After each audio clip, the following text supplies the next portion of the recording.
हमारा सबसे पहले वीडियो देखने के लिए हमारे चैनल को सब्सक्राइब करें और बेल आइकन को दबाना ना भूलें। हम पिछले अध्याय में प्रकृति के बारे में संसार परिवर्तनशील है, प्रकृति के तीनों गुणों को पार कर आत्मा तमोगुणी अर्थात पतित पुरानी बन जाती है, जिसके कारण दुखी होती है। अब इस एपिसोड में आत्मा किस लोक से आती है उसके बारे में बताएंगे। थोड़ा विचार आप भी कर सकते। वैज्ञानिक कितने सारे रॉकेट अब तक स्पेस में भेज चुके हैं, यह पता लगाने के लिए क्या पृथ्वी के अलावा और कोई ग्रह है जहां पे मानव जीवन के अनुकूल जलवायु हो, परंतु अभी तक ऐसा कुछ भी नहीं हाथ लगा। इसलिए कोई यह सवाल पूछ सकता है कि क्या इन सभी ग्रहों पर जीवन का खोज करना संभव है? क्या इतने अनंत दीर्घ काल तक मनुष्य का धैर्य और उत्साह बना रहेगा? क्योंकि प्रत्येक अन्वेषण की तैयारी के लिए बहुत समय लगता है। क्या मनुष्य अंतहीन समय तक इस प्रकार के अनुसंधान के लिए इतनी विराट धनराशि खर्च कर सकेगा? यदि इस मामले में हमारा अनुसंधान अधिसंभाव्यता के सिद्धांत लॉ ऑफ प्रोबेबिलिटी पर आधारित हो तो बाह्य अवकाश में जीवन की खोज करने का कोई अंत ही नहीं होगा और मनुष्य निश्चित रूप से यह नहीं जान सकेगा कि क्या पृथ्वी के बाहर उसके कोई सजातीय है।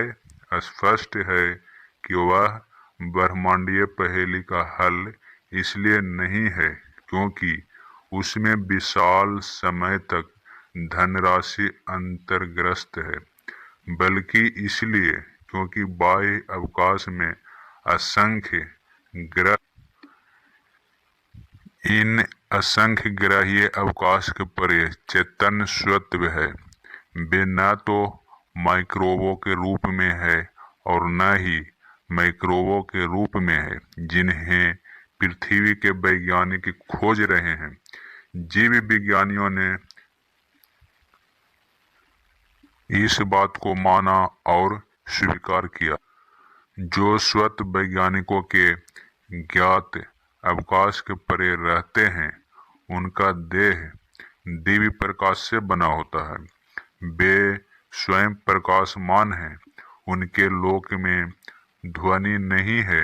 वे बोलते हैं तथा हाव भाव दर्शाते हैं, किंतु उनके स्वर को नहीं सुना जा सकता, यद्यपि समझा जा सकता है।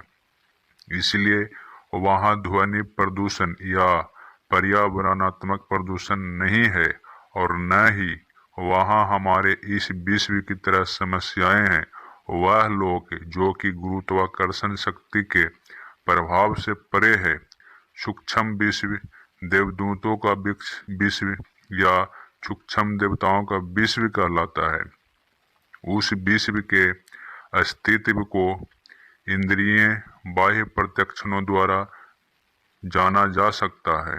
वहां के व्यक्तियों को उसके द्वारा देखा जा सकता है, जिसे कि समाधि दृष्टि या अंतः चक्षु या दिव्य चक्षु ट्रांसविजन ऑफ थर्ड आई कहा जाता है और उनके साथ दैवी परिंद्रिय ज्ञान डिवाइनेड टेलीपैथी द्वारा बातचीत की जा सकती है। उस सूक्ष्म विश्व लोक से भी ऊपर एक अन्य लोक है जिसे पांचवा आसमान, आलमे जबरूत, छठा तत्व, परम धाम, ब्रह्मलोक कहते हैं, जहां आत्माएं अदेही, क्रिया रहित, विचार रहित तथा वाणी रहित शांत अवस्था में निवास करती है। वह लोक आत्मा का लोक है तथा गॉड, ईश्वर, अल्लाह, जेहोवा, स्वयंभू, जिन्हें सभी धार्मिक लोग कहते हैं, उनका भी निवास स्थान है। सभी आत्माएं पृथ्वी पर उस लोक से आती है। वह लोक आत्मा का प्यारा घर है। यह पृथ्वी एक रंगमंच है जहां आत्माएं देह को एक वस्त्र के रूप में ग्रहण कर अपनी अपनी भूमिकाएं अर्थात पार्ट निभाती है, रोल करती है। आत्मा के ज्ञान का मुख्य उद्देश्य दुख की निवृत्ति और सुख की प्राप्ति है, परंतु अन्य विषयों के ज्ञान से पहले तो मनुष्य को अपने ही बारे में सत्य ज्ञान होना चाहिए। क्या मैं शरीर हूँ या इससे भिन्न कोई चेतन सत्ता हूँ? मैं कौन हूँ? कहाँ से आया हूँ? मुझे जाना कहाँ है? यह संसार रूपी खेल क्या है? क्या इसका कोई रचयिता है? उससे तथा अन्य मनुष्यों से मेरा क्या संबंध है? इन सभी बातों को जाने बिना मनुष्य अज्ञानवश उल्टे कितने प्रकार के कर्म कर बैठता है और उसके परिणाम स्वरूप दुख तथा अशांति पाता है। आत्मा साकारी है, आकारी है, निराकारी है, या रूप उसका क्या है, तथा इस देह में आत्मा कहाँ रहती है और उसका इस देह में क्या महत्व है, अगले एपिसोड में बताएंगे। तब तक के लिए आप सभी को धन्यवाद।